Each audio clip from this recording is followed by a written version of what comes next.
है धन्य जगत में प्रेम जिसने प्यार प्रभु का पाया। दुनिया की मान बड़ाई की परवाह न करते हैं प्रेमी। दुनिया की मान बड़ाई की परवाह न करते हैं प्रेमी। दिलो जाने की बाजी लगा करके सतगुरु को अपना बनाया है। दिलो जाने की बाजी लगा करके सतगुरु को अपना बनाया है धन्य जगत में ओ प्रेमी जिसने प्यार गुरु का पाया है।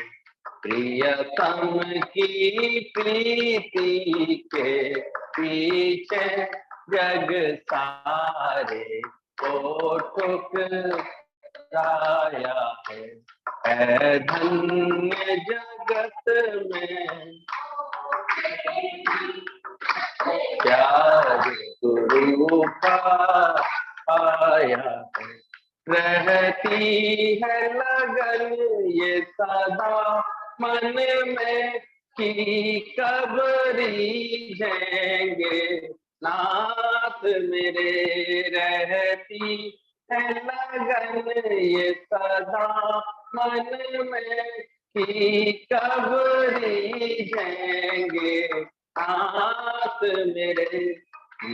मगन सदा इस धुन में ही सारा संसार भुलाया है मगन सदा इस धुन में ही सारा संसार भुलाया है धन्य जगत में वो प्रेमी जिसने प्यार गुरु का पाया है।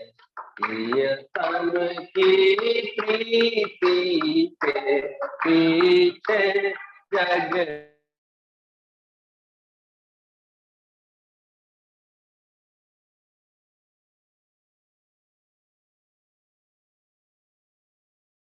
जो जन्म जन्म से थे मैले दिल के तख्ते को साफ किया। जो जन्म जन्म से थे मैले श्रद्धा विश्वास अटल रख कर सत में दर्शन पाया है।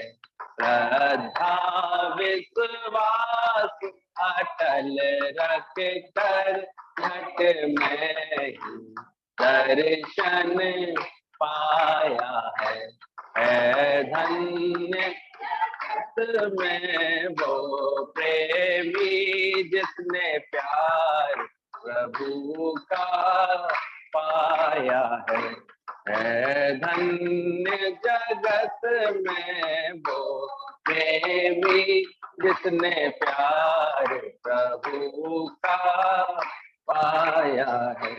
सब रग में इश्क की आग लगा सुख चैन बुलाए हैं।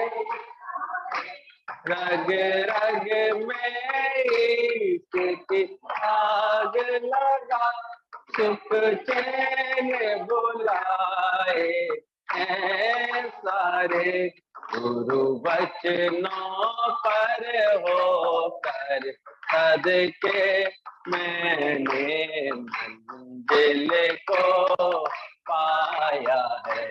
गुरु वचनों पर होकर करके मैंने मंजिल को पाया है।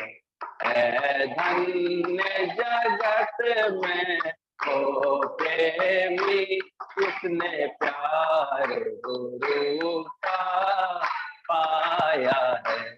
ऐ धन्य जगत में ओ प्रेमी किसने प्यार प्रभु का।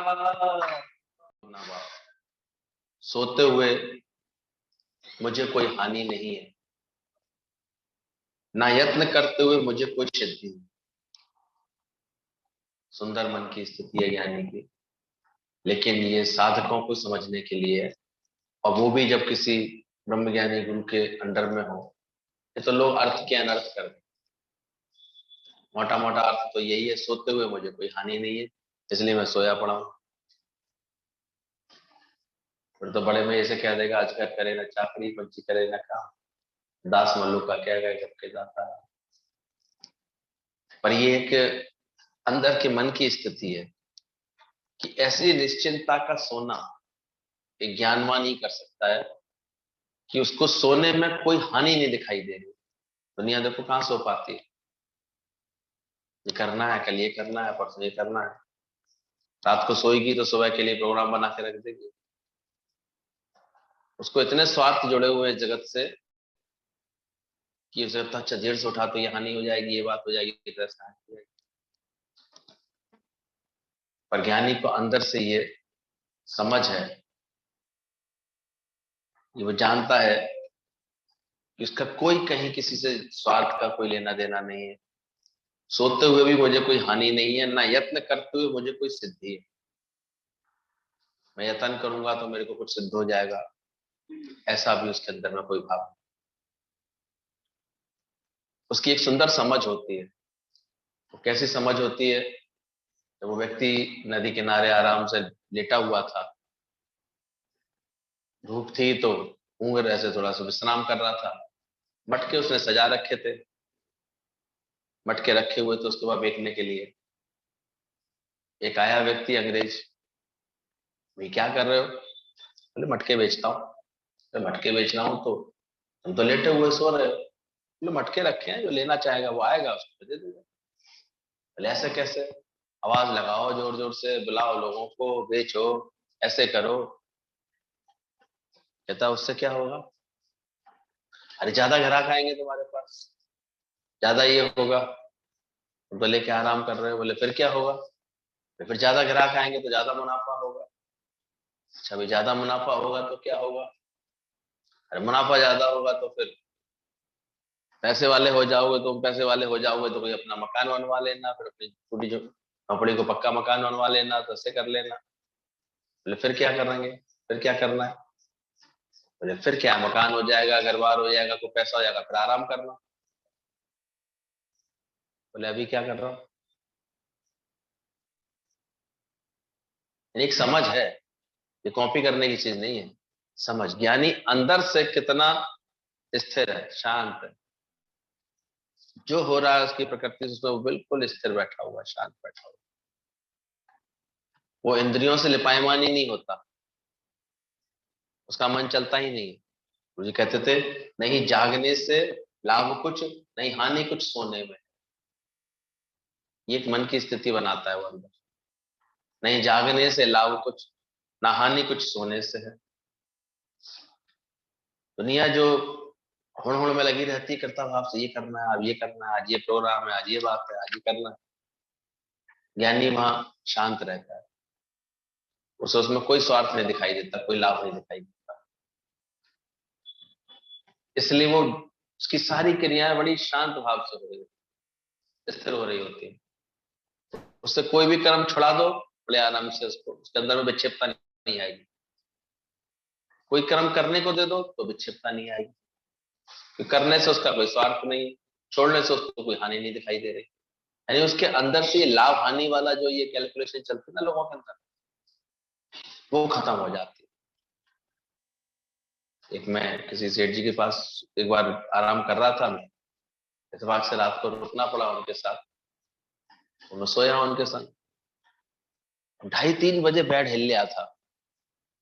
मैंने कहा क्या हुआ भाई, एकदम से भूकंप सा आ रहा है, क्या हो रहा है? उठ के देखा तो वो ऐसे बैठे हुए थे और ऐसे ऐसे करके कर रहे थे, मंत्र सा पढ़ रहे थे। अब ये करना है, आज यहाँ जाना है, आज ये बात है, ऐसे करके। यानी क्या हुआ, अभी तो 4 बजे हैं। बोले मेरी रोज आदत है, मेरी आँख खुल जाती है तो फिर मैं बैठ करके तबरे हिसाब किताब जोड़ता हूँ। तो मुझे यहाँ जाना है, ये जाना, 3 पेट्रोल पंप थे उनके, अब इस पे जाना है, अब इस पे जाना है, इस पे जाना। और अपने को मंत्र दे रहे थे, महात्मा जो है जवाहरलाल का, आराम आराम है, आराम आराम है, ऐसे बोल रहे। मैंने कहा भाई तुम्हारे पास तो सोना भी बड़ा मुश्किल काम है, मुश्किल हो जाएगी भाई। दिन भर तुम्हें आराम हराम है, हर वक्त यही संकल्प है तुम्हारे अंदर, तो ऐसी निश्चिंता कैसे आएगी? बना लेता है मतलब अपनी अपनी प्रकृति कैसे बना लेता है, कैसे सुहा बना लेता है, कैसे अकड़े आता है, जकड़े आता है इन बात। और अचानक कभी उसके जीवन से कर्म अगर चले जाते हैं तो डिप्रेशन में आ जाता है, परेशान हो जाता है। लॉकडाउन में जिसके मन में ज्ञान माना वो तो बड़े शांति से, नहीं तो लोगों को कितनी उथल पुथल है, काम धंधे नहीं चल रहे, ये नहीं चल रहा, कुछ नहीं हो रहा, कुछ नहीं हो पा रहा है, शांति से सो भी नहीं पा रहा है।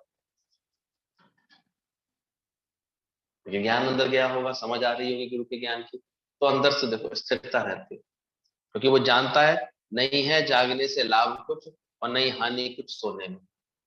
उसको अंदर से पता है नहीं बैठने से नहीं बैठने से जाए कुछ, और नहीं आता है कुछ यतन से, ये भी जानता है। मैं खाली बैठा रहूंगा तो मेरा कुछ हानि नहीं होगी, और कुछ यतन करने से मेरे पास कुछ आ नहीं जाए। वो यानी हुक्म में इतना पक्का है, वो अच्छी तरह जानता है कि सब परमात्मा कराता है। उसके अंदर खुद के अंदर कर्ता भाव नहीं आता है, कुछ करने का भाव नहीं है। ऐसी उसने शांति पाई। तभी बोला गया सोते हुए मुझे कोई हानि नहीं है, यत्न करते हुए मुझे कोई सिद्धि नहीं, इसलिए मैं लाभ हानि दोनों को छोड़ करके सुख पूर्वक स्थित। वो सुख पूर्वक बार बार रोज एक बात बोली जा रही है, अपने निज आत्मा के सुख में स्थिर है, अपनी तरह से शांत है, स्थिर लगा पड़ा है। सेवा आ जाती है प्रारब्ध तौर के सामने कर देता है, ये तो शांत बैठा है। कोई माया के लिए आपाधापी नहीं उसके चित्त में, कोई भटकाव नहीं है अंदर में, कुछ पा लेने का ऐसे कोई इसके अंदर में भाव नहीं, कोई यतन नहीं है इसके अंदर में, शांत है। उसने वृत्ति अपनी ऐसी बनाई है, शांत किया है अपने मन को हर तरफ से, इसलिए उसने ये बात बोली। इसलिए बोला कि भ्रम का जब मिलाप हो जाता है तो एक स्फूर्ति रहती है उसके अंदर, कि नींद भी एक इबादत बोली गई है ज्ञान की। मुझे कहते थे 2 घंटे की एकाग्रता की नींद भी हो जाती है ना, वो इतनी स्फूर्ति से उठता है। कुछ लोगों को देखो नींद को लेकर के बड़े साइकिक हो जाते हैं, नींद पूरी नहीं हुई, आज नींद पूरी नहीं हुई, आज पूरी सो नहीं पाया, आज ये रात को डिस्टर्ब कर दिया, ये कर दिया, उसमें परेशान होते रहे। तो ज्ञानी को रात को उठा दो, कोई कारण आ जाता, उठ भी जाता है, बड़ी बात थोड़ी। तब भी उसके अंदर में कोई विक्षिप्तता नहीं होगी, वो तो नहीं मुस्कुरा के प्रेम से सारे काम कर ले, क्योंकि जानता है सब हुक्म से चल रहा है, हुक्म से आ रहा है, हुक्म से जा रहा है। कुल मिलाकर उसके चित्त में एक अद्भुत शांति है, सुख है एक अंदर में, हर वक्त का एक आराम है उसके अंदर, नहीं कुछ करने का यत्न करने का कुछ उसे शौक है, उधर भी शांत है। करने ना करने में दोनों में समान है उसका। और ये तभी हो संभव हो पाता है जब वो अपने अंदर से देह अध्यास को मिटाता है, देह भाव को मिटाता है। क्योंकि देह भाव जब तक रहेगा ना उसके अंदर, तो उसे आत्मानुभूति नहीं हो पाती। देह भाव को भुलाता है धीरे धीरे करके, जब हटा लेता है तब ये सहज स्थिति बनती है, ना उसे कोई हानि दिख रही है, ना किसी बात में कोई लाभ दिख रहा है। स्थिर मन भ्रम का, स्थिर मन, इसलिए वो ब्रह्म स्वरूप है। और अस्थिरता है अंदर में तो फिर चलायमान। स्थिर मन ब्रह्म, अस्थिर मन संसार, तो संसार का रूप हो जाता। और ऐसा हम लोग सहज गुरु को देख देख के, गुरु के संग में, गुरु की आज्ञा में चलते चलते गुरु ये सब सिखाता है कि देखो। हम तो देखते थे कि बाहर से कोई कोई उनके जीवन में ऐसा कोई जतन नहीं कि धन कमाने के लिए उन्हें कोई कहीं जाना है, कोई प्रचार करनी, नौकरी करना, ये करना है, जो करते हैं वो भी कर ही रहते, ऐसी कोई बात नहीं थी। लेकिन गुरुजी ने ये राह चुन ली तो उनके अंदर कोई अस्थिरता नहीं। जब पूछा गया, जब रिश्तेदार पूछा करते थे और पुराने सत्संगी, ये लड़कियां इस राह पर चल रही हैं, खाएंगी कहाँ से, वृंदावन बताते थे, बोले हमें आकर रिश्तेदारों ने आकर के एक दिन क्लास लगाई, कहाँ से खाओगी, कब तक खाओगी, कैसे खा पाओगी। तो बड़े मजे से कहते हैं, बोले जहां से हमारे ये नीना मम्मी के कहते हैं ये खाएंगी, वहां से हम खाएंगे। इनको इनकी प्रारब्ध मिलेगी तो क्या हमको हमारी प्रारब्ध नहीं मिलेगी? ऐसी निश्चिंता होगी। नहीं करेंगे तो कहां से खाएंगे, नहीं करेंगे तो कैसे होगा, ये सब अज्ञानियों की सोच होती है। ज्ञानी एकदम स्थिर रहता है, बोले क्यों नहीं मिलेगी प्रारब्ध। और आज तक देखा, और निरंतर कैसे देखो आगे बढ़ते देखा ज्ञानी के जीवन, कहां से कहां परमात्मा ने पहुंचा दिया। बस निष्काम को अपनाया उन्होंने अपने जीवन में, सत्य को अपनाया जीवन में, सत्य की खोज में रहे, आ गए, सबको सबको सत्य का पाठ पढ़ा दिया। तो जब जीवन में हमारी निष्काम सेवा आ जाती है, फिर ये सब चिंता निकल जाती है। कहां से खाएंगे, कल कैसे होगा, कहां से चलेगा, कैसे, बिल्कुल शांत रहेगा। हमारे महेश भैया जिनको आज हम लोग याद कर रहे हैं विशेष रूप से, कल अचानक उनका शरीर, थोड़ा शुगर उनकी बहुत गड़बड़ थी, शायद कोरोना ने कुछ दुष्प्रभाव छोड़ा था उनके शरीर पर, काफी लंबे समय से ट्रीटमेंट था, वेंटिलेटर में थे। कल रात को शरीर उनका शांत हुआ है शाम को, अभी उनकी अंत्येष्टि की तैयारियां चल रही होंगी। तो हमने देखा कि वो गुरु भक्ति में कैसे इतने अंदर से मजबूत थे। जैसी लगन लगी उनको, जैसे बहुत बिल्डिंग में करते थे, काम कारोबार करते थे, ये अपना सारा पैसा उन्होंने पहले किसी बिजनेस में था, फिर इसमें लगा लिया था। लेकिन गुरुजी ने कह दिया अब तुम शांत हो जाओ, स्थिर रहो, कुछ मत करो। और तब से लेकर के 30 साल से हमने देखा उनको, कोई बिल्कुल कुछ करने का उन्हें संकल्प नहीं आया, और अभी तक अच्छे से अच्छा चलता रहा उनका सब। तो सबको अपना ये अनुभव सुनाते थे बड़े अच्छे से, देखो गुरुजी की बात मान ली मैंने, तो मेरी सारी उलझन, सारी चिंता उन्होंने कैसे निकाली, कैसे शांत कर दिए। नहीं तो जो प्रॉपर्टी का काम करते थे उसमें कभी ऊंच नीच होती रहती थी, तो बड़ा उसमें दिमाग पे घूमता था। उसने एक झटके से शांत करा दिया, क्योंकि बच्चे छोटे छोटे थे उस समय के, 10th और 12th में थे, ऐसे 9th और 10th में। और उसके बाद कहते थे मैं तो बस सत्संग में लग गया, गुरु जी का प्यार मिलता रहा, और पूरा अनुभव इतने अच्छे से सुनाते थे। अब देखो बच्चे भी उनकी कहाँ से कहाँ, एक ऑस्ट्रेलिया में बैठा हुआ है, एक सिंगापुर में बैठा हुआ है ऐसे, और उनको बड़े मजे से सारा काम उनका चलता। बोले हमारा जो था, गुरु जी ने कहा इसको फिक्स करो कि ब्याज का हो, इससे ज्यादा नहीं कमा पाओ। वो फिक्स किया, बड़े आराम से रहे। तो एक बार जो गुरु की बात समझ के मान के हैंड्स अप कर लेता ना, बड़ा सुखी हो जाता, बड़ा। उनकी गुनगुनाने वाली बातें, ठहास करती हुई हंसी हंसना, और आज्ञा में तत्पर रहना, और हमेशा हर एक को गुरु का प्रेम पहुंचाना, ऐसा सरलता का स्वभाव था, इतना भला लगता था। बाकी गुरु जी के जितने भी कार्य थे जिसमें जेंट्स की सहयोग पड़ता था, उसमें आगे बढ़ चढ़ करके सारा सहयोग रखते थे वो। कोई मिलाप होता था, मेला लगता था, तो आगे से बढ़ करके सारा संभालते थे। नंदा साहब और महेश जी, महेश भैया दोनों ही करते थे, मुझको भी बड़ा स्नेह देते थे, पप्पू कहते थे मुझे। उनका एक अलग, हर एक को प्यार करने का अलग ही अंदाज रहता। तो लड़कियां बढ़ रही होती थी सत्संग में, उनको अलग विशेष से ऐसे करके उन्हें इतना स्नेह देते थे, ऐसे कितनों के तो मुंह बोले भाई बने हुए थे। महेश भैया, भैया कितने भी लोग, दीदियां थी, सबके भाई थे। स्नेह था, प्रेम था, ऐसे अंदर से खुशी थी। पहले तो गुरुजी को लाने ले आने की सेवा भी वही संभालते थे, जब पैराडाइज, छोटे वाले पैराडाइज हो जाते थे गुरुजी तो करते थे वो भी, लेकिन अंदर से बिल्कुल स्थिर था। तो ये धीरे धीरे गुरु का संग करके ये स्थिति बन जाती है, सोने से कोई चिंता नहीं, सोने में कोई हानि नहीं, और जगने में कोई लाभ नहीं दिखाई देता, शांत रहता है। ये फिर मन ही उसका स्थिर ब्रह्म हो जाता, मन हो जाता है, यही ब्रह्म रूप बनता है। बाकी दुनिया वालों की, अज्ञानी लोगों की मन की स्थिति देख लो। गीतावान कह रहे थे ना, भरे ऊंट जैसे भरा हुआ भी दुखी है और खाली भी दुखी है। कोई काम नहीं कर रहा है तो भी दुखी है, और काम कर रहा है तो भी है। सेठ जी ने आज खाना क्यों नहीं खाया? अकल है, एक भी ग्राहक सुबह से नहीं आया, कैसे खा लेता? आज क्यों नहीं खाया? 1 मिनट की फुर्सत मिली, खा लेता। दोनों तरफ से दुखी रहता। तो जिसको ये माया का अंदर में अभी तक जिसके दिमाग पर माया प्रभाव करती रहती है, अज्ञान हावी रहता है, तो वो ऐसे ही छटपटाता सा रहता है, उसे शांति नहीं होती। और ज्ञानी की नींद भी एक सुंदर इबादत बनता है, उसका सोना भी इतना सुखपूर्वक होता है। देखते हैं ऐसी कृपा कर दी है गुरु जी ने, भले कार्य हो रहा है, 35 साल से दुकान कर रहे हैं, लेकिन हम कभी किसी को बोलते हैं कि व्यापार की कोई चिंता भी होती है क्या? ये हमको नहीं पता, हमने तो नहीं की 35 साल से। इतना पता है हो रहा होगा, जो जो भी हो रहा होगा, आना होगा तो आ रहा होगा, जाना होगा तो जा रहा होगा, ऑटोमेटिक प्रारब्ध अपना खेल कर रही होगी। तब धन्यवाद निकलता है गुरु का कि गुरु करता क्या है अंदर, कौन सी समझ डाल देता है, कौन सा ज्ञान डाल देता है कि अंदर वाला चित्त इतना शांत। हुए होंगे नुकसान, लेकिन हम तो याद नहीं रखते।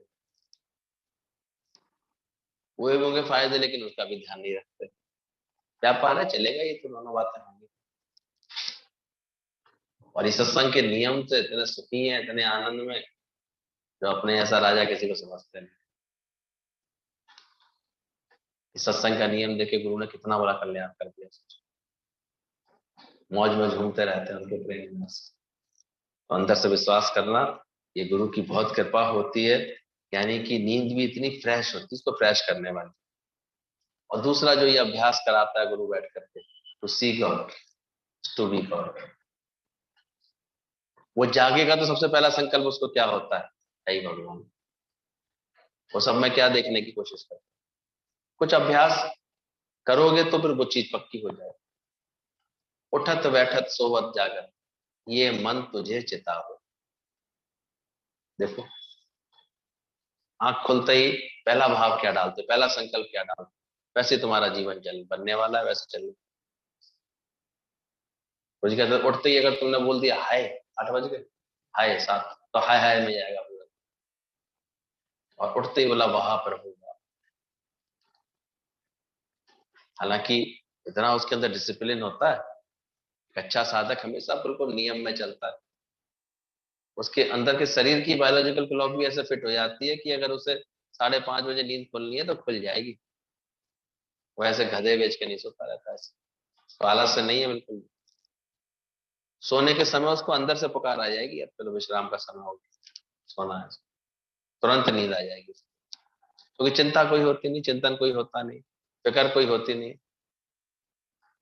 दिन भर गुरु जी कहते हैं शरीर को थका हुआ अच्छे से फालतू। अब दिन में कोई 2-2 घंटे सो लेगा तो रात में फिर ऐसे जगेगा उल्लुओं की तरह।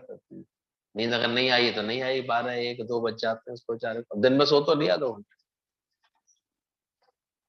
साधक बहुत लेगा तो दिन में केवल एक 10-15 मिनट की हल्की सी रेस्ट ले लेगा, फिर शरीर चलता रहेगा।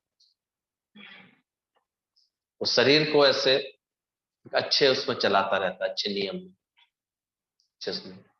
लेकिन अंदर ज्ञान पक्का रहता है, नहीं सोने में कोई हानि है, नहीं जगने में।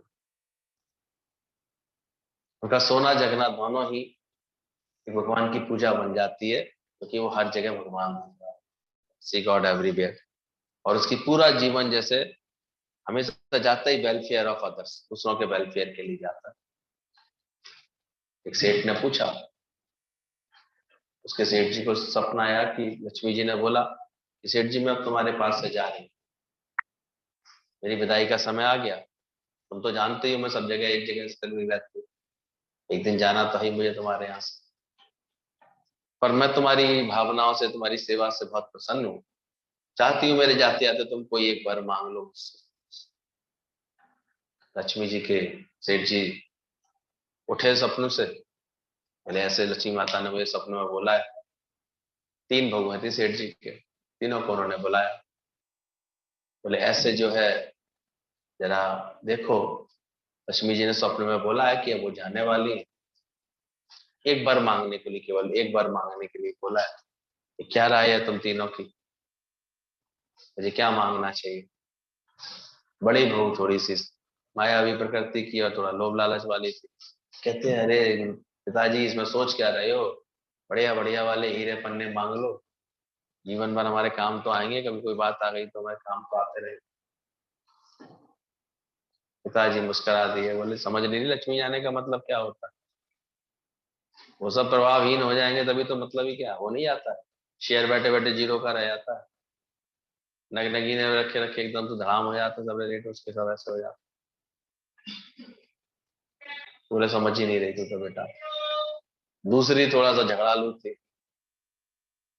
वो कहती पिताजी एक बात है, अगर हमारे यहाँ से जा रही है लक्ष्मी जी तो जाए, लेकिन अड़ोस पड़ोस में से सबके पास से चली जाए तो ये मांग लेना। वो इतनी कुड़ने जलने वाली थी, उसे किसी को सुखी नहीं देखा जाता था, उसकी ऐसी वृत्ति थी।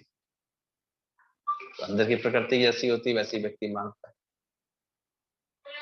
तीसरी बहू की तरफ देखा, बेटा तेरी क्या राय है।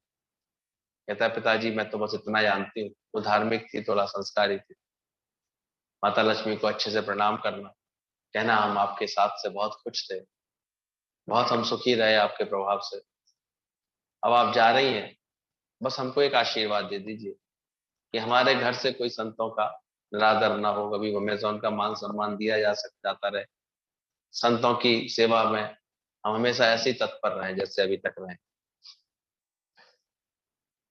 और जब सेठ ने ये बात लक्ष्मी जी को बोली तो लक्ष्मी मुस्कुरा दी, बोले तू तो बड़ा चतुर निकला, तेरी बहू बड़ी चतुर निकली सेठ।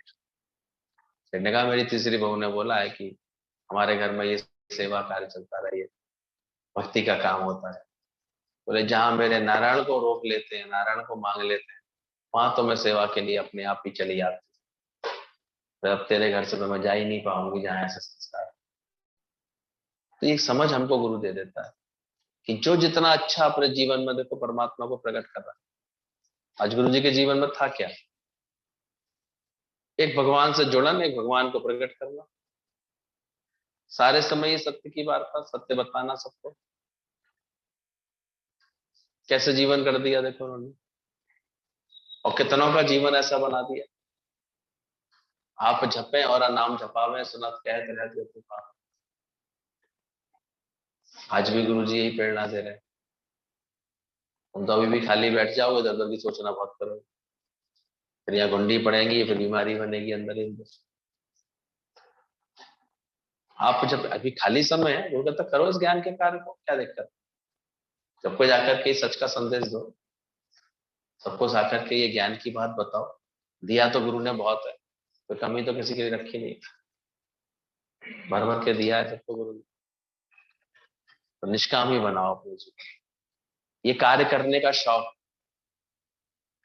कितना शौक से गुरु जी ने काम किया। सोचो हम लोग लखनऊ जाते थे, पूरे दिन भर में खाली समय था होता ही नहीं था कोई ऐसा। सुबह का एक्सरसाइज सेशन ही, वो भी सत्संग का एक ग्रुप होता था, फिर 9 साढ़े 9 से सत्संग का तैयारी, फिर 12 1 बजे तक सत्संग, फिर ऐसे दोपहर में बस भोजन प्रसादी, फिर शाम को सत्संग शुरू हो जाता था, फिर रात को गुरु जी से मिलने की चेष्टा रहती थी। पूरा दिन कैसे उन्होंने इसी एक अभ्यास में लगा दिया, आप जपे और नाम जपा, कैसे उसको पाना है, परमात्मा को कैसे ले जाना, उसको कर दिए। अब जहां परमात्मा का इतना नाम होगा, इतनी इसकी पकड़ा होगा भगवान को, तो क्या होगा, सेवा करने के लिए अपने आप नहीं आती, सारी व्यवस्था अपने आप बनती चली जाती। उसको जीवन में मिला सत्संग है, उसको हर घड़ी आनंद ही आनंद। देखते भगवान ने अपने आप ही इन बच्चों को ऐसी प्रेरणा दे दी, उनको यहाँ रुकने में मजा आता है। वो यहाँ रुकते हैं तो अपने आप उनकी सेवा के लिए 2 4 लेडीज भी यहाँ रुकी रहती हैं, वो भी उनसे बड़ा स्नेह करती है, प्रेम करती है। हमने कहा देखो भगवान का कार्य अपने आप चल रहा है, कुछ करना थोड़ी पड़ता है।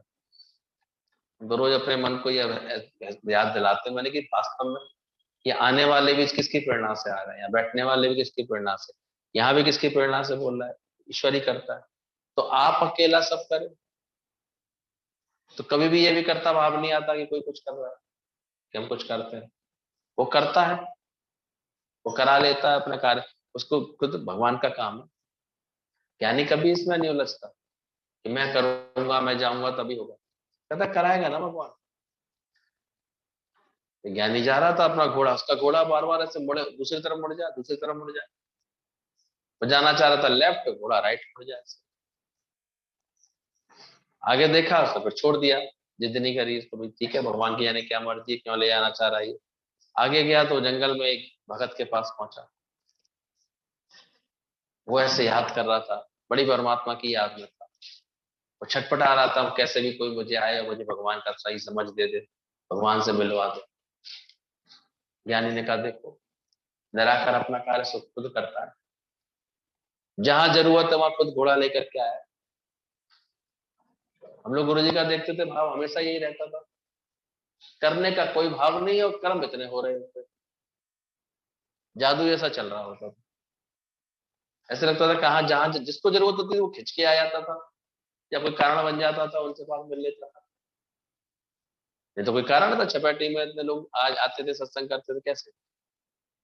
ऑटोमेटिक, चरण धरे वो जिस धरती पर वो तीर्थ बन जाए।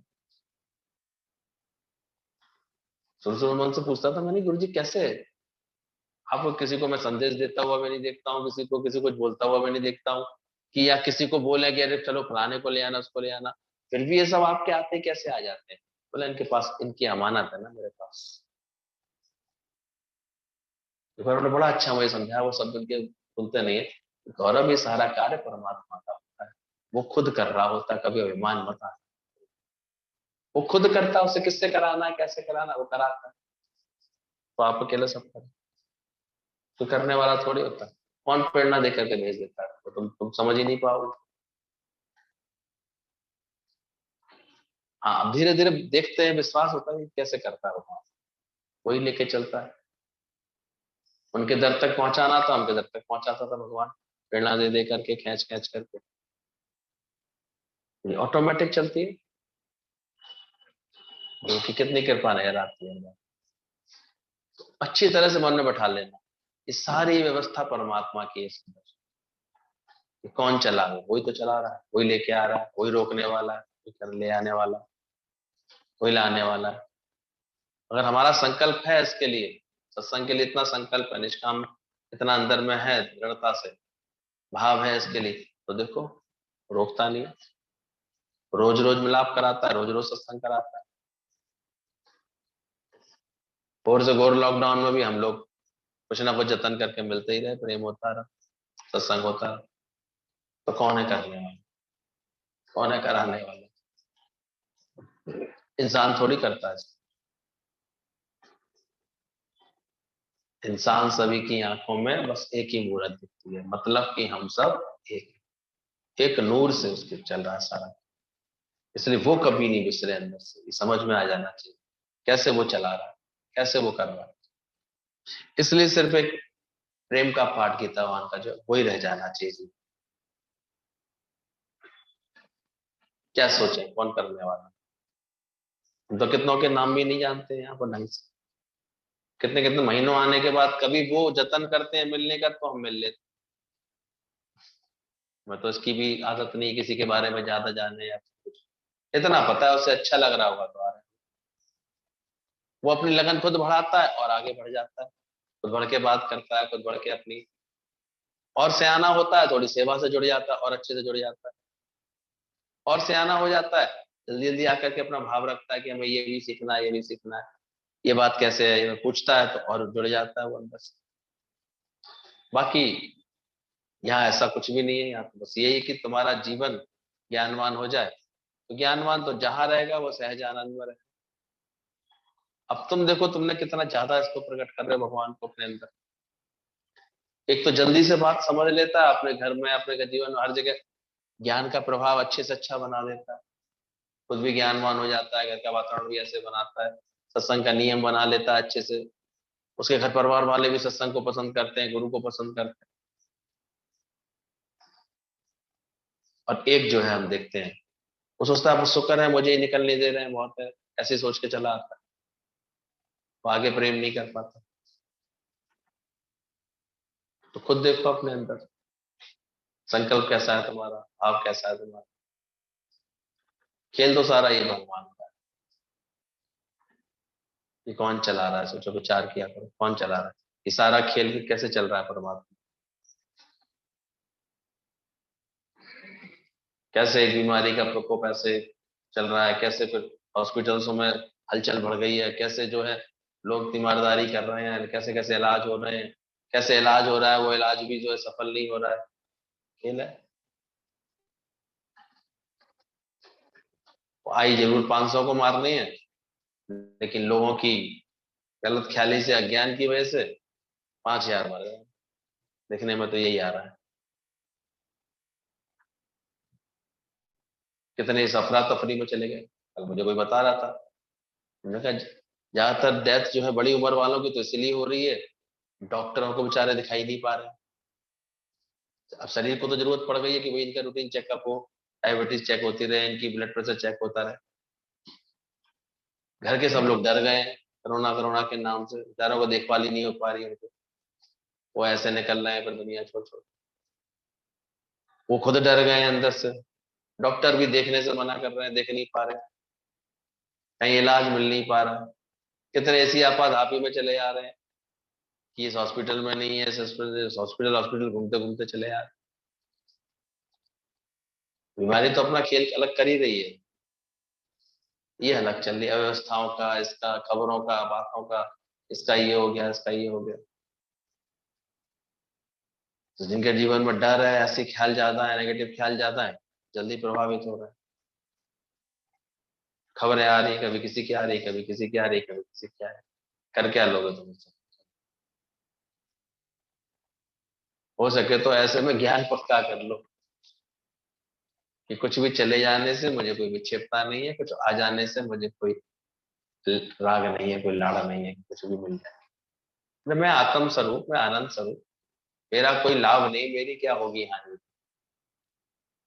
इस जगत में मेरी ना कोई लाभ है ना कोई हानि होगी मेरी। गुरु जी कहते हैं, धरती का दहेज है तो उसकी चिंता क्यों करो।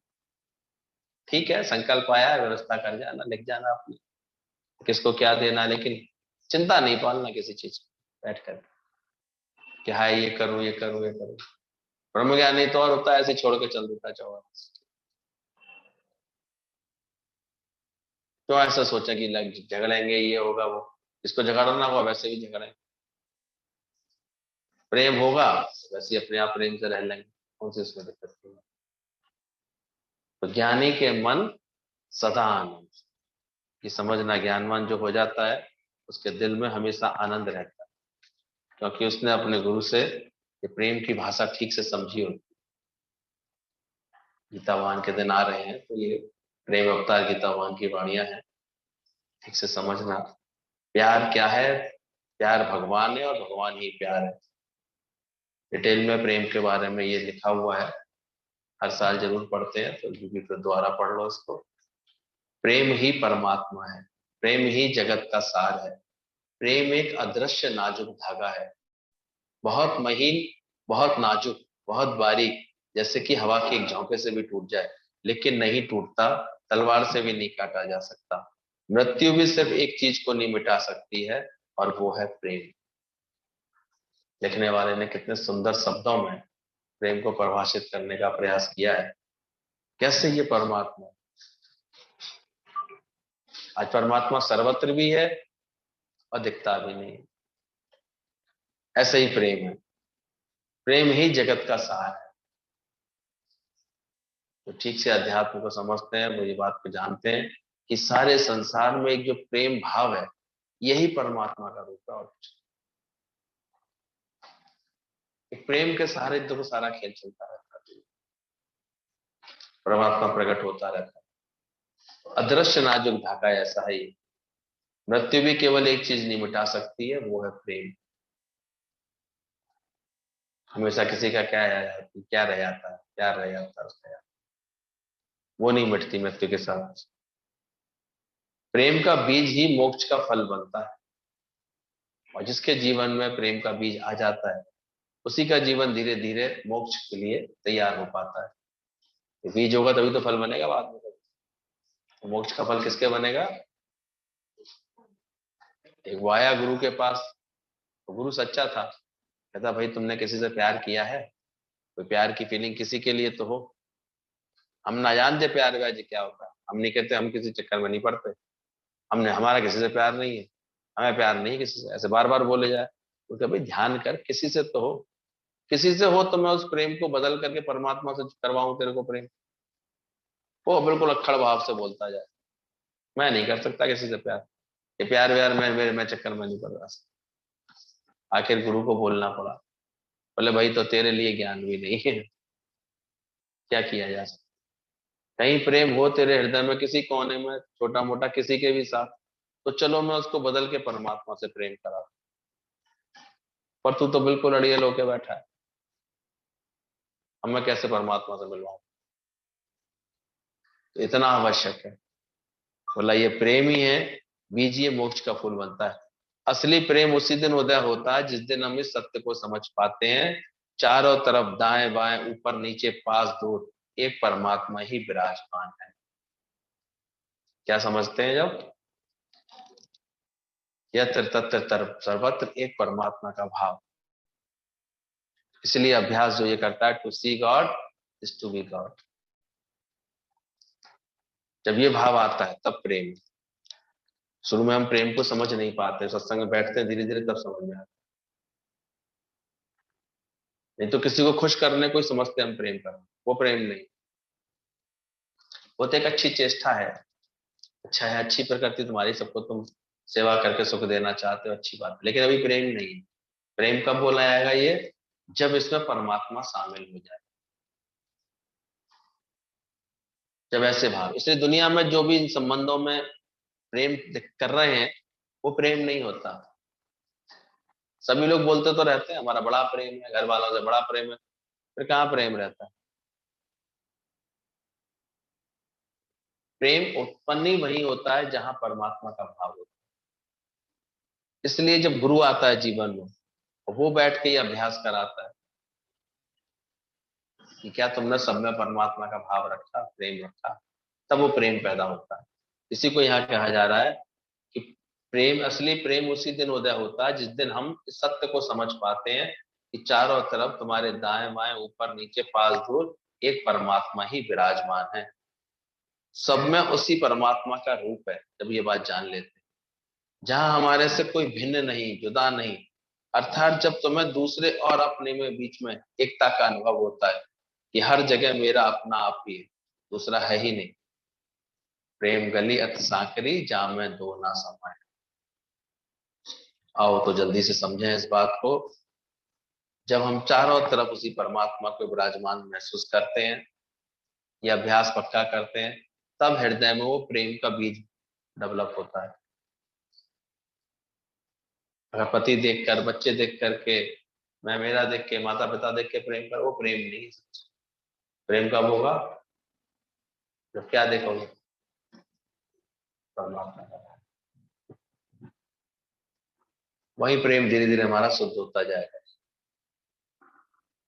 तो जहां संबंध करके देखोगे तो वहां प्रेम नहीं है, कोई ना कोई स्वार्थ है, कोई ना कोई राग है, मोह है, मतलब एक दूसरे निकल रहा है, राग हो रहा है।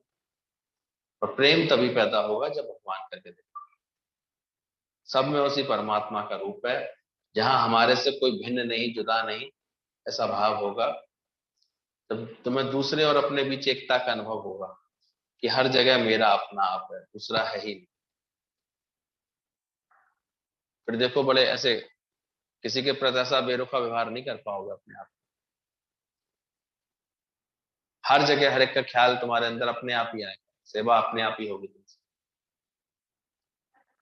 सब में कौन है, तुम्हारा हृदय अपने आप निष्कामता से भरने लगेगा। ये प्रेम में इतना जादू होता है, जहां हमारे से कोई भिन्न नहीं, जुदा नहीं। इसलिए बोला दूसरा है ही नहीं। प्रेम गली अति सांकरी जहां में दो ना समाये। प्रेम सर्वस्व समस्त के साथ एक हो जाने की व्याख्या है, केवल आकांक्षा है, व्याख्या है। सर्वत्र सबके साथ, समस्त के साथ एक हो जाने की अनुभूति। सब मेरा ही अपना आप, सब मेरा ही अपना आप। अभी हम लोग पढ़ रहे थे प्रेम किस तरह से प्रकट होता है, प्रेम का आखिर क्या भाव होता है, कैसे होता है। तो बोला क्षमा कर। जैसे अपने को तुम क्षमा करके नहीं बैठते हो, अपने से कोई गलती होती है तो क्या करते हो अपने साथ, बहुत होगा तो एक बार कहला, अरे यार तो गलती कर दी, उसे पीटते नहीं रहते। अपने से दूध निकल जाए तो इधर उधर देखेंगे, चुपचाप साफ करके ऐसे कर देंगे जैसे किसी को पता भी ना चले कि दूध निकल गया। अपने से रोटी जल जाए तो क्या करते हैं? कुछ कहते हैं? नहीं, उसे पटक करके झाड़ देंगे उसे काला काला और नीचे दबा देंगे, चलो बाद में बचेगी तो मैं ही खा लूंगी, कोई बात नहीं। तो अपनी हर गलती को हम कितने मजे से क्षमा करके बैठे, माफ कर देते हैं। सत्संग के बाद दिखाई तो देती है अपने से बहुत गलतियां हो रही, लेकिन देखो कैसे उसको कवर करके चलते हैं। है हमें कुछ नहीं, उसने कहा था तो हमने कह दिया, हमने तो वही कहा, ढक लेते। तो अपने प्रति कौन सा भाव है? हमेशा कौन सा भाव है? क्षमा का भाव। क्षमा कर देते हैं बड़े हालांकि ज्ञान यही कहता है अपने को क्षमा नहीं करना, फिर भी अपने को सबसे जल्दी क्षमा कर देते। पर हाँ, ऐसा ही भाव जब सबके लिए हो जाए तब समझना तुम अपना आप देख लो सब। इसलिए ज्ञानी सबको क्षमा करके बैठा है, माफी दे के बैठा है हमेशा। वो किसी की भी भूल को ऐसे देखता नहीं, माफी करके बैठा, किसी के दोष देखता नहीं। तब समझना ये प्रेम पैदा होता है। प्रेम सर्वस्व समस्त के साथ एक हो जाने की व्याख्या है। बोले प्रेम का आनंद देने में है, लेने में नहीं। पेड़ वाली स्टोरी सबको याद ही होगी ना। अहंकार हमेशा लेना जानता है और प्रेम हमेशा देना जानता। तो ये परिभाषा जरूर चेक कर लेना अपने अंदर, एक प्रकृति कैसी है। देने में सुख पाती है, उस दिन ही वचन पढ़ा था, देने में उदारता और लेने में क्या संकोच होता है इसकी प्रकृति।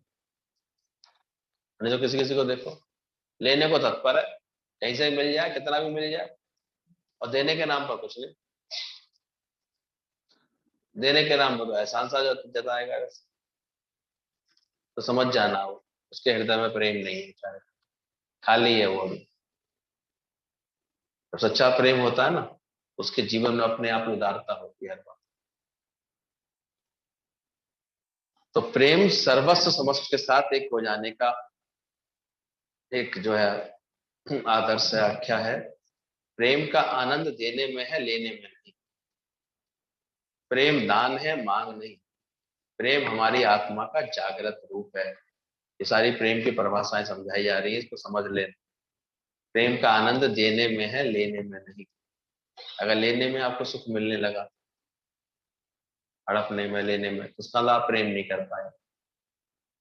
प्रेमी मन हमेशा क्या सोचेगा जहां भी बैठेगा, मैं कुछ दे पा रहा हूँ कि नहीं दे पा रहा, कुछ मेरी मेरी प्रकृति से किसी को मिल रहा है कि नहीं मिल रहा है। तब समझना उसके जीवन में प्रेम जहां भी बैठता है। देवता है कि लेवता? क्या है भाई तो? तब देवता बनेगा तो प्रेम आएगा अंदर, तब तेरा नाम लब सार्थक होगा। वैसे नहीं, कहीं से भी कुछ लेने की आस नहीं करना, चाहना नहीं करना। प्रेम, प्रेम मन है। प्रेम दान है, सॉरी मांग नहीं। प्रेम देने का नाम है, लेने का नाम। इसलिए प्रेमी हमेशा जीते आता है।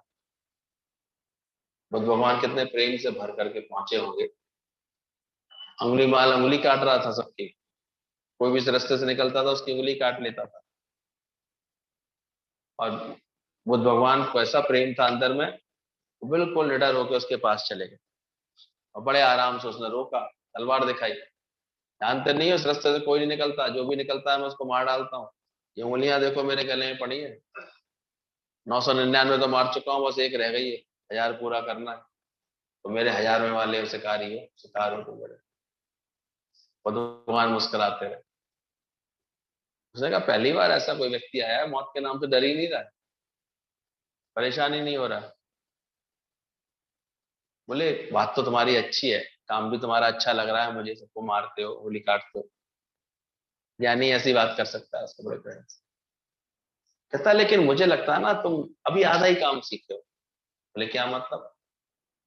बोले तुम्हें आधा काम आता है, पूरा काम नहीं आता। अरे कैसे? बोले देखो तुम ऐसा करो, एक शाखा काट के दिखाओ। बोले इसमें क्या है? उंगली काटता हूँ, शाखा काटने में क्या? कट से ने तलवार से कुल्हाड़ी से वो काट दी। बुद्धवान कहते हैं अभी शाखा को जोड़ के आओ। क्या करके आओ? अब वो एकदम से सोचे, बार बार उसे छुआए उस जगह पर, जोड़ ऐसे थोड़ी जुड़ जाती, कट गई तो कट गई एक बार। कहते ये तो नहीं जुड़ेगी। ये कैसे जुड़ जाएगी? काट दी तो मैंने, कैसे जुड़ जाएगी? बोले तभी तो मैं कह रहा हूँ तुझे आधा ही काम आता है, काटना ही आता है, जोड़ना कहाँ? बोले ये क्या? बोले ये मैं सिखा सकता हूँ तेरे को, मुझे आता है। तुझे केवल उंगलियां काटना आता है, मुझे दिलों को जोड़ना भी आता है। तू केवल भय पैदा करा पाता है लोगों के अंदर, मैं प्रेम भी पैदा करा दूंगा। ऐसी ऐसी ज्ञान की बातें बोले उससे, वो पलटता चला गया अंदर से। उसे अपने ऊपर घिन आने लगी, शर्म आने लगी, और कुल्हाड़ी ऐसे रखकर उनके शरण में बैठ गया। क्या कर लिया? कहनी के अंदर ऐसा प्रेम होता है, कैसा भी खूंखार था इतना अंगुली मार, लेकिन 2 मिनट वो मन मोड़ करके उसके आगे झुक गया। उनके प्रेम में इतनी ताकत आ जाती। गुरु जी को देखते थे हम बस, केवल ऐसा जादू सा चलता था उनके प्रेम पर। एक सत्संग में 20-25 तो ऐसे खत्म हो जाते थे। गुरु जी सुनाते थे, क्राइस्ट एक बार जा रहा था, तो एक व्यक्ति बैठ के मछली मार रहा था। क्राइस्ट ने कहा भाई क्या कर रहे हो? तो मछली मार रहा हूँ।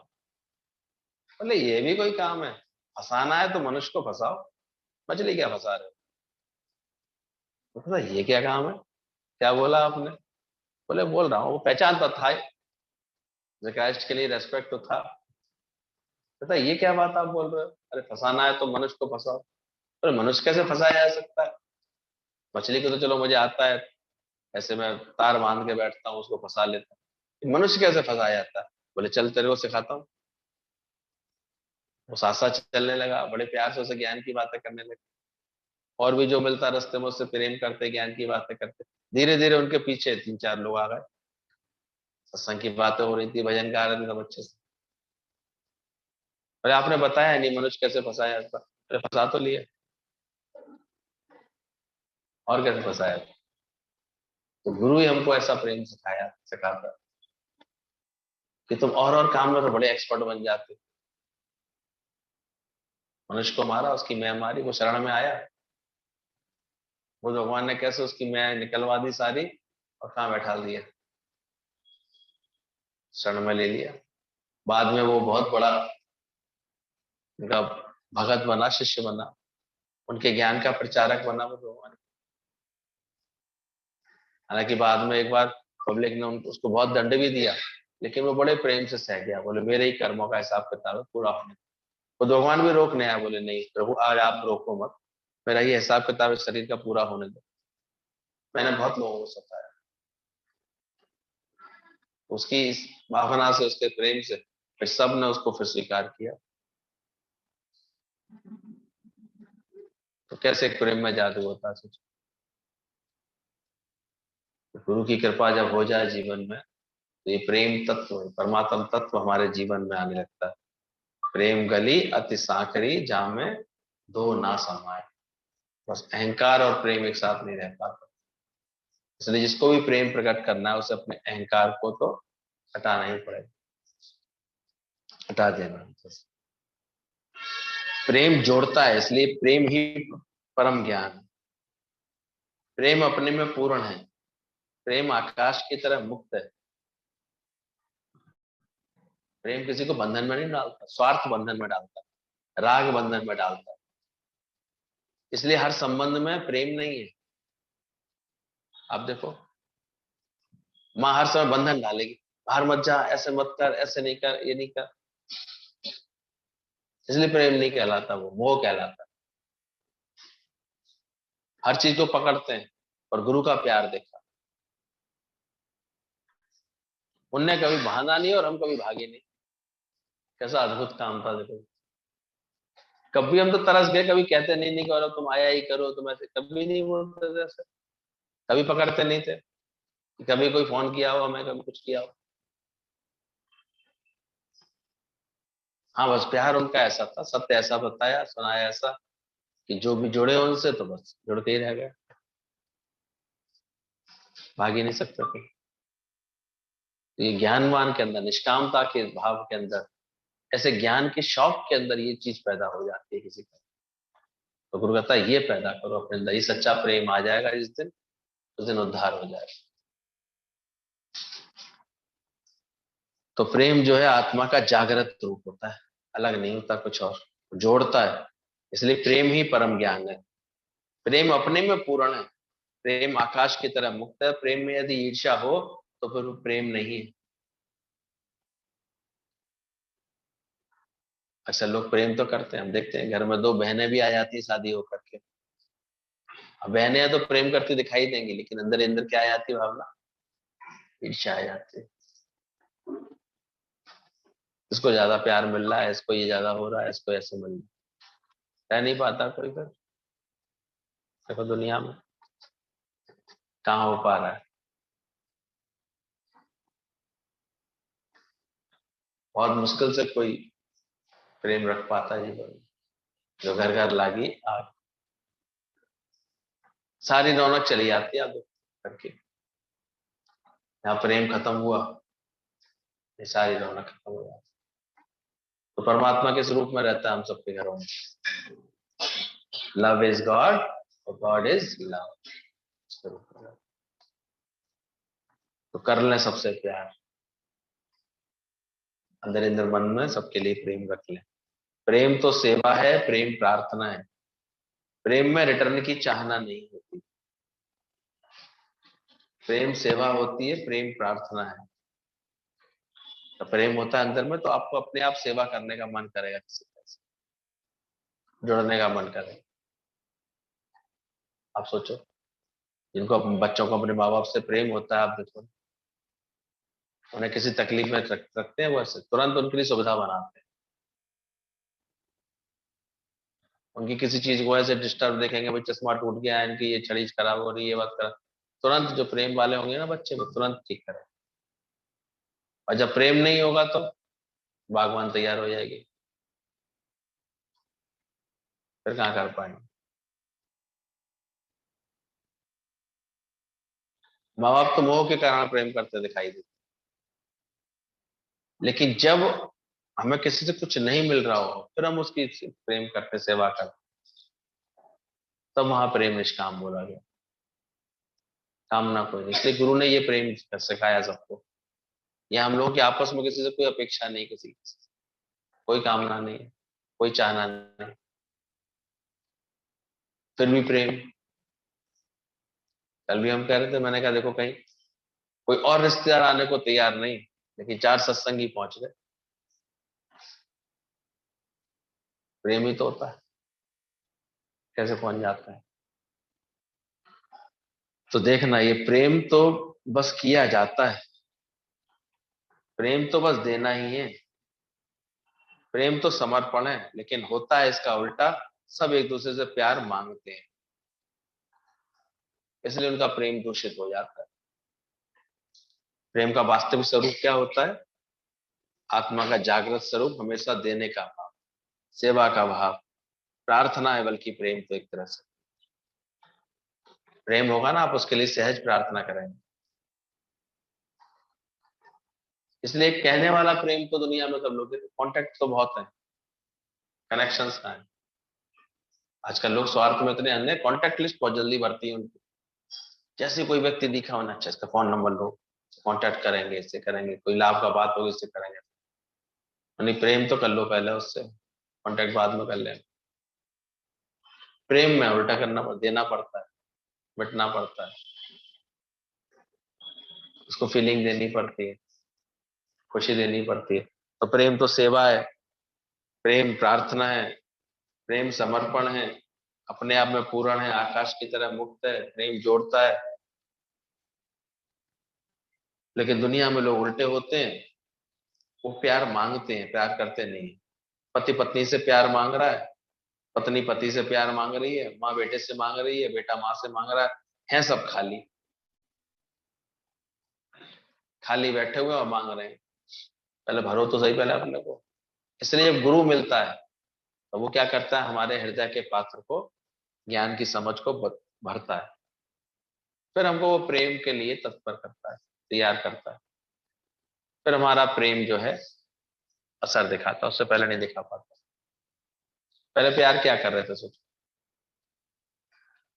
एक सेंटेंस किसी ने बोल दिया, संबंध खराब कर लेते थे 2 मिनट में, बात खराब कर लेते थे। चलते कैसे देखो दुनिया में, बस एक स्वार्थ कोई पूरा ना हो रहा हो किसी के साथ, बताओ, फूट लगी शायरी भगी एकदम से। और गुरु आकर के सब ये अंदर के भाव बदलवाता है। दुनिया में सब मांग रहे हैं, माँ बेटे से मांग रही है, बेटा माँ से मांग रहा है, पर है सब खाली, देखता भिखारी। अब एक भिखारी दूसरे भिखारी को क्या देगा? भिक्षा पात्र लिए खड़ा है सब एक दूसरे के सामने, सब एक दूसरे से मांग रहे हैं, जैसे प्यार दे, जैसे प्यार दे, दे कोई पाएगा नहीं, खाली बैठे हैं। इसलिए जब ज्ञान आता है, गुरु मिलता है जीवन में, तब हम किसी को कुछ दे पाते हैं, प्रेम सच्चा समझ पाते हैं। तो प्रेम क्या है? सब में भगवान देख करके एकत्व की जो भावना है, पहले ये ज्ञान का भाव होना, एक नूर ते सब जग उपजा, तब जाके प्रेम पैदा होता है। जैसे दुनिया का प्यार एक धोखा सही बना रहता है, प्रेम ऐसा अकुट खजाना है, इसे जितना लुटाओगे उतना ही बढ़ता जाता है। गुरु जी ने लुटाया, बढ़ता रहा उनके पास, कितने गुना हो गया सोचो। जो लुटाता है उसको बढ़ जाता है। आज भी समझ जाओ इसकी महिमा, आज ही बनाओ अपने जीवन को निष्काम, आज ही बढ़ करके किसी के दुख दूर करने वाले बनो। तो प्रेम ऐसा कुछ खजाना, जितना लौटाओगे उतना ही बढ़ता जाता है, बेअंत है, इसकी कोई सीमा नहीं है। प्रेम स्टेट ऑफ माइंड है, पर हम जिससे प्रेम करते हैं उसे हम पजेस करना चाहते हैं। दुनिया में प्रेम के नाम पर क्या करते हैं? पजेसिव मूड बना लेते। इसलिए बड़ा देखो, लड़के लड़की प्रेम करना शुरू करेंगे नहीं, उससे पहले एक दूसरे के लिए शक्की हो जाएंगे। तो कोई और उसको पूछे तो देखो कैसे झगड़ा करते हैं, वो कहीं किसी और से बात करे तो देखो कैसे बहके जाते हैं। कहाँ है प्यार? सच्चा प्रेम होता है ना, सर्व से प्रेम कर पाने की तमन्ना, किसी एक दो में अटका नहीं होता, अटकना नहीं होता, सबसे प्रेम करेगा। तो प्रेम ऐसा अकुट खजाना है, इसे जितना लुटाओ उतना बढ़ता जाता है, बेअंत है, इसकी कोई सीमा नहीं है। प्रेम स्टेट ऑफ माइंड है, पर हम जिसे प्रेम करते हैं उसे पजेस करना चाहते, बांधना चाहते। प्रेम बोला, उसके हम पूरे मालिक हो जाना चाहते हैं, और वो हमारी मर्जी से चले, परंतु कभी मालिक नहीं होता। इसलिए वो, दुनिया के लोग जिसे प्रेम समझते हैं, वह तो देह की भूख है, वह तो प्रेम का धोखा मात्र है। लेकिन सच्चा प्रेम जब होता है तो नरक से स्वर्ग तक जाने की सीढ़ी बन जाती है वो। प्रेम के चिन्ह ही तो प्रभु के द्वार की सीढ़ियां होते हैं।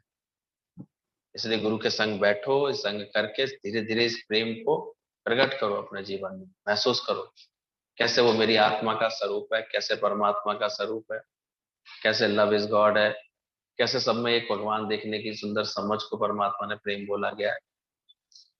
पृथ्वी पर जिसे प्रेम कहते हैं, परलोक में वही परमात्मा कहलाता है। पहले ये समझ रखो, परमात्मा क्या है? प्रेम। जिसके जीवन में ये प्रेम आ जाए, सच्चा प्रेम आ जाए, वही जैसे परमात्मा, परमात्मा उसी को मिल रहा है। ढाई आकार प्रेम का, जो प्यार को जान जाता है वो भगवान को पा लेता है। यानी कितनी महिमा है प्रेम की, ये समझो आज। और कुछ करना ही नहीं है इसके सिवा, कर लें सबसे प्यार, जगत में कोई नहीं पराया। इस अभ्यास को बढ़ा लें जल्दी से जल्दी। तो प्यार को जान जाता है वो भगवान को जैसे पा लेता है। अगर हमने प्रेम का अमोलक पाठ पढ़ा है तो समझ लो सब कुछ पढ़ लिया। पढ़े सो पंडित होए, फिर और कुछ समझने की जरूरत नहीं है। जितने भी ब्रह्मज्ञानी है, ज्ञानवान लोग हैं, उन्होंने क्या पढ़ लिया? इस प्रेम के पाठ को ही तो पढ़ लिया। हम कहते बुद्ध भगवान के पास जब वो आया व्यक्ति, और उसने किसी के भड़कावे में आकर के, बहकावे में आकर के थूका उसके चेहरे पर, बुद्ध भगवान के चेहरे पर वो प्रेम से भरे हुए थे। और प्रेम की अभिव्यक्ति किस रूप में होती है? क्षमा के रूप। उन्हें कोई विक्षिप्तता ही नहीं आई, उसने ऐसा किया। उन्हें बड़े प्यार से पहुंच लिए। शिष्य थोड़े से एकदम बिगड़े, अरे ये क्या, ऐसे कैसे, इसकी हिम्मत ऐसे कैसे? परेशान। बोले आप ऐसे कैसे छोड़ सकते हैं? इसने इतना गलत व्यवहार किया आपके साथ, हमें बर्दाश्त नहीं होता। तो शांत करो। बोले अभी कौआ अगर बीट कर आता तो क्या करते? इतना क्षमा भाव उनके। और उसके बाद जो ऐसा करके गया, वो बेचारा रात में बहुत परेशान हो गया। उसे बार बार, चले ये मैंने गलत किया, इससे संत के साथ मुझे ऐसा नहीं करना चाहिए था, मैं बेकार नशे में आ गया, उसने शराब पिला दी और मुझे भड़का दिया, तो मैं जाके ये काम कराया। अब उसकी जब नशा उतरा तो उसे बड़ा बुरा लग रहा। दूसरे दिन सुबह वो माफी मांगने आया, हाथ जोड़ के बैठा हुआ था। बोले आप मुझे क्षमा कर दिए। भाई कौन हो तुम? बोले मैं वही जो कल मैं आपके साथ बहुत बदतमीजी कर गया था, ऐसे कर गया। बोले तुम वो हो ही नहीं। बोले नहीं, मैं वास्तव में वही हूँ, मुझे रात को अपनी गलती पता लगी। बोले तुम वो हो ही नहीं। शशि भी बोले वो ये वो ही है जो कल आया था। बोले ये वो है ही नहीं। बोले ऐसा कैसे कह रहे हैं आप पहचान नहीं पा रहे कैसे? बोले मैं सही पहचान रहा हूँ, ये वो नहीं है, तो बदल गया है कि वही है क्या? ये कल वाला है क्या? कैसा है ये? तो जब प्रेम होता है तो ऐसे बदला हुआ दिखता है वो। तो 10-10, 20, 15-15 साल, 20-20 साल पुरानी। पिताजी ने एक बार कैसे कोई कड़वी बात बोल दी, अभी तक पकड़ के बैठे। भाइयों ने एक बार क्या बोल दी, पकड़ के, अरे छोड़ो यार, तुम अपने प्रेम में जियो, तुम्हें क्या लेना देना। कोई लेके जाएगा नहीं तुमसे, कुछ हो सकता नहीं है तुमसे ऐसे। तो ये बात समझो सर। तो गुरु ऐसा प्रेम हमारे जीवन में प्रकट करा देता है। जो प्यार को जान जाता है वो भगवान को पा लेता है। अगर हमने प्रेम का अमूल्य पाठ पढ़ा है तो भगवान उसको पा लेता है। अगर हमने प्रेम, अगर उसे मिस कर दिया तो समझो पूरी जिंदगी मिस कर दिया। इसलिए जल्दी से जल्दी गुरु के संग बैठ करके कौन सा पाठ सीख लो, ये पाठ पढ़ लो। ये तो पूरी जिंदगी बेकार हो जाती है। जिस दिल में प्रेम होता है वो बांसुरी बन जाता है और हर वक्त भगवान के होठों में विराजमान रहता है। आज राधा और कृष्ण का प्रेम ऐसे बोला गया कि नहीं बोला गया? कितना ऊंचा बोला गया। प्रांजल को बुला दो, ऐसे बोला गया है। इसीलिए बोला गया वो प्रेम इतना ऊंचा। आप सोचो कल वो कैसे दिखा रही थी, उसके दिल में बांसुरी बज रही थी। बांसुरी निकल रही थी उसके दिल से। कैसे निकल रही थी? प्रेम होता तभी तो निकल। तो जिसके अंदर में प्रेम होता है ना, वो गुरु की एक एक बात को बड़ी जल्दी से कैच कर लेता है। और क्या निकलती है उसके दिल से? गुरु की वाणी, गुरु का प्रेम, गुरु का ये सब वो देने में लग जाता। और क्या, वो किसका बांट रहे हैं अभी तक? ये प्रेम है किसका? वाणियां हैं सारी किसकी? तो तुमने क्या किया ऐसे? मामा का कभी कभी अहंकार करता है इंसान। तुम कहाँ से आ गए? गुरु मिलने से पहले थे कुछ? 2 टके की तो औकात नहीं थी। कौन पूछता तेरे मिलन से पहले? क्या थी हस्ती तेरे मिलन से पहले? इसलिए सही बात जो समझ में आ जाएगी ना, वो हमेशा गुरु गुरु बोल मन, गुरु गुरु बोल मन, गुरु ही रहेगा। क्या कर सकता? मैं ये गीत ना गला था तेरे मिलन से पहले। तो प्रीत सच्ची है गुरु की, गोविंद की ऐसी बांसुरी बन जाता उसका जीवन, जो हर वक्त भगवान के होठों को विराजमान रहता है। दिल के भगवान के बैठने का दरबार, उस दरबार में प्रवेश का द्वार है प्रेम। प्रेम की नजर में ही भगवान की नजर है। प्रेम सबके अंदर ही है, पर अभी तक हमने उसे प्रकट नहीं किया है। तुम्हारा प्रेम क्या होना चाहिए?